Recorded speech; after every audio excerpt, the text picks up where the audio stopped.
Оросын холбооны улсын Алтай, Сибирь, Алст орнууд Монгол улс бүгд найрамдах ардчилсан Солонгос улс, Япон, Төв болон зүүн хойд хятадыг холбосон тээврийн сүлжээг хөгжүүлэх асар том орон зай манай улсад бий. Энэ орон зайг ашиглан бүс нутгийн тээвэр логистикийн асуудалд дэвшил авч ирэх албан ёсоор Монгол Орос хятадын талд зөвшөлдөж эхэллээ. Газар нутгийн давуу байдлыг ашиглан хоёр хөршийнхөө хооронд хийгдэх худалдаа тээвэрлэлтэнд үйлчлэх түүгээр зогсохгүй хөршүүдтэйгээ хамтран Аз Европын хооронд явж буй ачаа тээврийн урсгалыг манай гурван улсыг дамжсан замнаар дамжуулан тээвэрлэх сонирхолтой байна.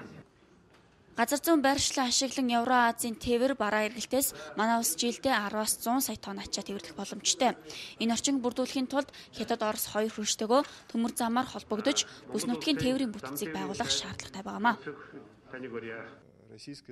Гурван тал гуруулаа бол энэ коридороор ачаа эргэлтийг сайжруулах, ачаа эргэлтээ улам их болох сонирхолтой байгаа учраас бид нэр сонирхолтой нэгдсэн хиннийхээ ашиг сонирхолд нийцсэн шийдлийг олж чадна гэдэгт найдаж байгаа. Өнөөдрийн зөвлөгөөнийг Монголын талаас сануулсан зохион байгуулж байгаад бид бүхэн баяртай байна. Түүнчлэн манай Хятад улсын засгийн газар Монголын талын энэхүү санаачлагыг өндөр ач холбогдуулж хүлээн авч байна. Хэрвээ энэ зам баригдвал хойд урд хөршийг босоод тэнхилгээр холбож манай улсын үндсэн төмөр замын хэсэгтэй холбогдох юм байна. Евро-Азийг хуурай замаар холбох төмөр замын сүлжээнд манай улс нэгдснээр дотоод дахь бараа бүтээгдэхүүн хямдрах, цаашлаад бүс нутгийн бараа эргэлтийг үнд нөлөөлөх нэ.